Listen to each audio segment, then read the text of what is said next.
पूरी करो, पूरी करो। नमस्कार, इस वक्त मैं मौजूद हूँ बंदोबस्त कार्यालय खगड़िया के बिल्डिंग के जस्ट पीछे, जहाँ पे विशेष सर्वेक्षण कर्मी जो हैं वो हड़ताल पर हैं। आइए हम उनसे बात करते हैं कि ये हड़ताल क्यों कर रहे हैं और जानने की कोशिश करते हैं ये जो अनिश्चितकालीन हड़ताल है कब तक चलेगा और उनकी मांगे क्या है। नहीं सहेंगे, उनके खिलाफ आवाज उठाएंगे, उठाएंगे। इनकलाब जिंदाबाद, जिंदाबाद, जिंदाबाद, इनकलाब जिंदाबाद। तो हमारे साथ यहाँ पर एक कर्मी हैं, तो अपना नाम बताएंगे। मेरा नाम अली रज़ा हुआ। जी मैं अभी गोगरी 1 में जिला स्तर पे कार्यरत हूँ। जी, सबसे पहला मेरा सवाल ये है कि आप लोग यहाँ धरना क्यों कर रहे हैं। देखिए, हम लोग जो है गत 2-2.5 वर्ष से जो है विशेष सर्वेक्षण का कार्य कर रहे हैं। विशेष सर्वेक्षण के कार्य के करने के क्रम में बहुत सारी बाधाएं उत्पन्न हुई हैं। वो कार्य करने के लिए के क्रम में भी हुई है और खुद के स्तर पे भी हुई है। तो मैं ये जानना चाहूँगा कि विशेष सर्वेक्षण है क्या और ये कितने ज़िलों में चल रहा है, इसके बारे में हम हमारे दर्शकों को एकदम ब्रीफ में बताएं ताकि दर्शक जान सके कि विशेष सर्वेक्षण है क्या। जिस तरीके से बहुत सारा सर्वे चलता है, सर्वे का मतलब होता है कि उस चीज़ों के बारे में अच्छे से जानना। विशेष सर्वेक्षण जो बेसिकली हो रहा है वो ज़मीन से रिलेटेड हो रहा है, वो ज़मीन से संबंधित सर्वे का कार्य हो रहा है। इसमें जो है ज़मीन की पैमाइश की जा रही है। जो पहले कैडेस्ट्रल सर्वे हुआ था, जो कि आज से 100 साल ऊपर पहले हुआ था, उसी का फिर से जो है सिलसिलेवार ढंग से सर्वे किया जा रहा है। चूँकि अब पहले आबादी कम थी, अब आबादी ज़्यादा हो गई है। आज के टाइम में चीज़ें बदल गई हैं। आज के टाइम में ज्योग्राफिकल कंडीशन बदल गया है। बार बार बाढ़ आता है, बहुत सारी प्राकृतिक आपदाएं आती हैं, तो ज़मीन का भी जो भौगोलिक संरचना है वो बदलता जा रहा है। तो उस चीज़ को समझने के लिए और सारी इंडस्ट्रियलाइजेशन को व्यवस्थित करने के लिए जो है भूमि का सर्वे का कार्य और साथ ही साथ डॉक्यूमेंट्स कैसे सुधारा जाए उसी सब को करने के लिए विशेष सर्वेक्षण का कार्य बिहार सरकार द्वारा प्रारंभ किया गया है। तो ये आपकी जो जॉब है वो क्या कॉन्ट्रेक्चुअल है या परमानेंट है आपकी? हमारा जॉब जो है वो कॉन्ट्रेक्चुअल है, लेकिन हम लोग लगातार 2.5 साल से कार्य करते चले आ रहे हैं। हमारा जो सैलरी है वो जस का तस बना हुआ है, लेकिन महंगाई दिन दुगुनी रात चौगुनी तरक्की से बढ़ती जा रही है, जिसको लेकर हम लोग पिछले 6 महीने पहले हम लोग ऑलरेडी एक बार धरना कर चुके हैं। हम लोग अपनी मांगों को वहाँ पे साझा कर चुके हैं। हमें आश्वासन भी मिला था कि वो मांग आपकी पूरी की जाएगी, लेकिन 6 महीने बीतने के बाद भी आज तक एक भी मांग पे कोई भी उचित कार्रवाई, कोई भी उचित सहमति नहीं की गई, जिसका कारण हम लोगों को दोबारा इस धरने पे वापस आना पड़ा। ज़मीनी स्तर पर आपके साथ और कौन से लोग जुड़े हुए हैं जो इस सर्वेक्षण को ज़मीनी स्तर पर कर रहे हैं? हमारे सर्वे में हमारी एक टीम है। इस टीम में जो है विशेष सर्वेक्षण सहायक बंदोबस्त पदाधिकारी, विशेष सर्वेक्षण कानूनगो, विशेष सर्वेक्षण लिपिक एवं विशेष सर्वेक्षण अमीन, जिस पद पे मैं कार्यरत हूँ, ये सारे लोग मिलकर विशेष सर्वेक्षण के कार्य को पूरा करते हैं। तो ये बताइए कि आप जो यहाँ धरना पे बैठे हैं इसकी खास वजह क्या है? इसकी खास वजह यह है कि जो पूर्व में धरना हुई थी उसकी मांग ना मानने की वजह से हम लोग फिर दोबारा धरना करने के लिए मजबूर हुए हैं।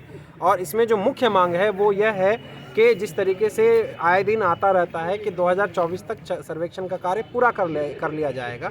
क्योंकि हम लोग डिप्लोमा सिविल इंजीनियर हैं, बहुत सारे लोग बीटेक भी किए हुए हैं, और जब 2024 के बाद हमारा ये कार्य कंप्लीट हो जाएगा तो फिर हम लोग बेरोजगार हो जाएंगे। सरकार वादा करती है कि 10 लाख नौकरियां देंगी, लेकिन जब नौकरी वाले ही नौकरी पे नहीं रहेंगे तो किस तरीके से इनका सारा जीवन यापन चलेगा। इसलिए हम लोग उसको पक्के करने के लिए हम लोग यहाँ पे एकत्रित हुए हैं, इकट्ठा हुए हैं। और ये चीज़ पूरे 20 जिला में जहाँ जहाँ सर्वेक्षण का कार्य हो रहा है वो सारे 20 जिला में इस धरना का आयोजन किया गया है, जो बिहार राज्य विशेष सर्वेक्षण संविदा कर्मी संघ के बैनर तले चल रहा है। तो ये आपका जो ये धरना है ये किसी संघ से जुड़ा हुआ है? जी हाँ। क्या ये संघ जो है रजिस्टर्ड है? बिल्कुल, ये बहुत ही पुराना संघ है। जैसा कि आप बैनर पे दिखा सकते हैं, वहाँ पे आप देख सकते हैं बिहार राज्य भूमाप एवं बंदोबस्त सह चकबंदी कर्मचारी संघ, इससे हम लोग टाइप है। ये संघ बहुत ही पुराना संघ है जो आज़ादी के समय से चलता चला आ रहा है और हम लोग इसी से जुड़े हुए हैं। और इसका पूरा पेपर वर्क सारा कुछ हमारा किया हुआ है। चुनाव का जो मामला होता है संघ को लेकर, वो सारी चीज़ों को भी हम लोगों के द्वारा पूर्व में ही कर लिया गया है। तो हमारे संघ पे कोई आक्षेप तो उठाने की बात ही नहीं होती है। तो अगला सवाल के लिए हम जाएंगे दूसरे कर्मी के पास। क्या नाम हुआ आपका? मेरा नाम पंकज कुमार हुआ। जैसा कि इन्होंने बताया कि इनकी जो परेशानी है वो इन्होंने बताया है, तो आपका अगला मांग इसके अलावा और क्या क्या मांगे हैं आपकी, वो बताएं। सारा मांग तो हम लोग का मांग है, जैसे हम लोग अभी अनियमित है तो हम लोग को नियमित किया जाए, 60 साल तक का जॉब दिया जाए। उसके बाद हम लोग का मांग है, जो हम लोग का सैलरी बहुत कम है, EPF वगैरह काट के 23,650 रुपया आती है, जिससे हम लोग का घर परिवार चलना मुश्किल है। यहाँ हम लोग सुबह 7 बजे से लेकर के 5 बजे रात शाम तक, कभी कभी 8 बजे रात तक कार्य करते हैं, जितना सैलरी में नहीं पोसाता है, इसलिए हम लोग का सैलरी में बढ़ाया जाए। उसके बाद EPF में जो होता है रूल होता है 12% सरकार का, 12% कर्मचारी का, इसमें टोटल 24% मेरा ही काटा जा रहा है। मतलब यहाँ आपका कहना है कि हमारा जो कंट्रीब्यूशन है वो 100% है, सरकार की तरफ से कोई भी कंट्रीब्यूशन EPF में नहीं दिया जा रहा है। नहीं दिया जा रहा है। तो इसमें हम लोग सरकार से गुजारिश करते हैं कि जो वो भी अपना इसमें 12% कंट्रीब्यूशन दे। उसके बाद हम लोग का शिविर से मौजा सब दूर दूर रहता है, जिसके कारण क्या करता है, पेट्रोल बहुत ज़्यादा जड़ता है। 3,000 के महीना हम लोग का गाड़ी के ईंधन में ख़त्म हो जाता है। सरकार से हम मांग करते हैं कि हम लोग का जो है सो पेट्रोल का भत्ता दिया जाए, ईंधन भत्ता दिया जाए, ऑफिस का इंफ्रास्ट्रक्चर सही किया जाए। बहुत सारे जैसे पेन हो गया, कलम हो गया, कापी हो गया, हम लोग को खुद खरीदना पड़ता है, ये सब का व्यवस्था किया जाए। तो इसके अलावा और अग्निकर्मी के पास जाएंगे और उनसे पूछेंगे कि इनकी क्या समस्या है और ये क्यों बैठे हैं धरना पे। मेरा नाम मोहम्मद चांद हुआ। हम जो है धरना पे इसलिए बैठे हैं क्योंकि जो हम लोगों को एक काम दिया जाता है, जैसे किश्तवार हो या खाना पूरी हो, एक टाइम लिमिट दिया जाता है। टाइम लिमिट दिया जाता है कि 1 महीना में आपको किश्तवार करना है, खाना पूरी भी आपको 2 महीना में करना है। अगर टाइम लिमिट पूरा नहीं होता है तो उसके अवज में हमारे लोग का मानदेय कटौती किया जाता है, जिसमें हमारे SSA जितने भी साथी है, लगभग 32 साथी है, जिसमें किसी का 40 दिन, किसी का 55 दिन, किसी का 54 दिन और किसी का 35 दिन, इस तरह से सबका मानदेय कटौती किया गया है। तो हम अनुरोध करेंगे सरकार से कि जो हम लोग का SSA हमारे सभी लोग हैं, हमारे साथी हैं, जिन का जो मानदेय कटौती हुआ है उनको वापस किया जाए। तो आगे बढ़ते हैं हम और इनसे एक सवाल पूछते हैं कि इतने दिन से आप लोग धरना कर रहे हैं और ये धरना अनिश्चितकालीन है, क्योंकि संघ की तरफ से भी बताया गया है और आप लोग भी कह रहे हैं कि अनिश्चितकालीन धरना है। तो मेरा सवाल ये है कि ये धरना जो चल रहा है इसमें अब तक निदेशालय स्तर से या आपके विभाग से कोई किसी तरह की बात हुई है या उनसे बात करने की कोशिश की गई है या उनका रवैया किस तरह का है? नहीं, मैं आपको ये बता देना चाहता हूँ कि हम लोग बिहार राज्य विशेष सर्वेक्षण कर्मी संविदा कर्मी संघ के बैनर तले आज 10, 11, 12 तारीख को हम लोग अपने शिविर स्तर पर पेन डाउन करके सरकार को और अपने विभाग को एक सांकेतिक सूचना दिए थे कि हमारी पूर्व में जो हम लोग जो हड़ताल किए थे उस हड़ताल को माना जाए या हमारी जो मांग है उस पर एक बार विभाग अपनी विचार को रखे, हमसे वार्ता करे। उन्होंने हमसे किसी भी तरह का वार्ता करना उचित नहीं समझा, तो हमने 3 दिन तक सांकेतिक वार्ता के लिए हमने समय दिया। इसके बाद हम लोग मुख्यालय स्तर पर विशेष सर्वेक्षण संविदा कर्मी के बैनर तले हम लोग मुख्यालय स्तर पर 13 तारीख से लेकर अभी तक अनिश्चितकालीन सत्याग्रह पर है। हमारी जो मांग थी उस मांग को तो हमारे विभाग नहीं माना, उल्टे हम लोग पर क्या किया, एक प्रकार का सो कॉज निकाल दिया, हम ही लोग पे आक्षेप लगा दिया कि आप जो है कार्य में, सरकारी कार्य में बाधा डाल रहे हैं। जबकि हम लोग लोकतांत्रिक रूप से अपनी मांगों को सरकार के सामने रख रहे हैं। हमारे साथ क्या दशा हो रही है, हमारी क्या मतलब कि अभी दशा और दिशा है। अभी हम लोग पहला मांग में रखे हुए हैं कि हम लोग का सेवा जो है 60 साल किया जाए, एक मुश्त 60 साल कर दिया जाए या परमानेंट कर दिया जाए। और ये जो एक योजना पायलट प्रोजेक्ट के तहत पर एक योजना है, ये विशेष सर्वेक्षण में जो काम जो होती है, बिहार का मानचित्र बनाना, जो अभी पूरे बिहार के 20 जिला में मानचित्र बनाने का काम चल रहा है, जिसमें से खगड़िया है, जिसके प्रांगण में अभी हम लोग मतलब कि अनिश्चितकालीन धरना स्थल पर बैठे हुए हैं। इसमें क्या होता है, मानचित्र बनाने में बहुत सारे इशू को देखना पड़ता है।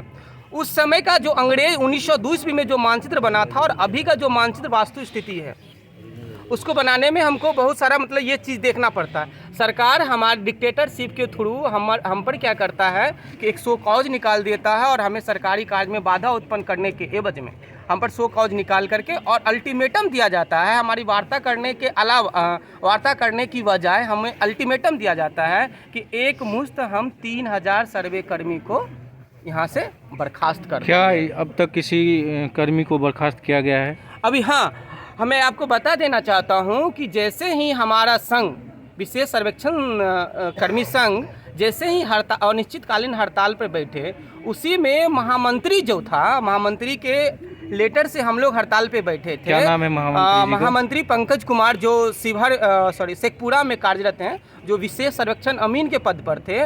उन्हें इंडिविजुअली हमारे विभाग के द्वारा इंडिविजुअली टारगेट किया जा रहा है ताकि हमारा धरना कमज़ोर हो जाए, और पंकज जी को टर्मिनेट कर दिया गया और बताया गया कि वह इस विभाग के अब मतलब कि कोई भी सदस्य नहीं रहे, ना ही इस संघ का सदस्य रहे और न ही इस विभाग से उसका कोई अब ताल्लुकात है। तो मैं ये कहना चाहता हूँ कि पर्सनली टारगेट करके हम लोगों को धरना को कमज़ोर किया जाता है। एक्सक्यूज मी, टर्मिनेशन से पहले आपको कोई, जिनको टर्मिनेट किया गया उनको कोई नोटिस दिया गया कि नहीं? जी, पंकज जी को एक प्रकार का शो कॉज लेटर आता है। शो कॉज लेटर के लिए 24 घंटा का टाइम दिया जाता है। शो कॉज लेटर उनके मेल पर आया, मेल चेक करने में उनको टाइम लग गया। जैसे ही मेल चेक किया, उन्होंने आंसर तैयार किया। शायद हमें लगता है 1 या 2 घंटा लेट हो करके 24 घंटा के बाद 1 या 2 घंटा लेट करके उनका मेल गया, मेल के शो कॉज का आंसर गया। हमको लगता है शो कॉज के आंसर जाने से पहले उनका टर्मिनेशन लेटर बना करके रखा हुआ था, जो अलोकतांत्रिक तरीका से उनको मतलब कि टर्मिनेट कर दिया गया हमारे विभाग। क्या विभाग की तरफ से अब तक कोई वार्ता के लिए कोई चिट्ठी या इस तरह का कोई सूचना आप लोग को प्राप्त है? हमारी विभाग दोहरी नीति अपना रही है।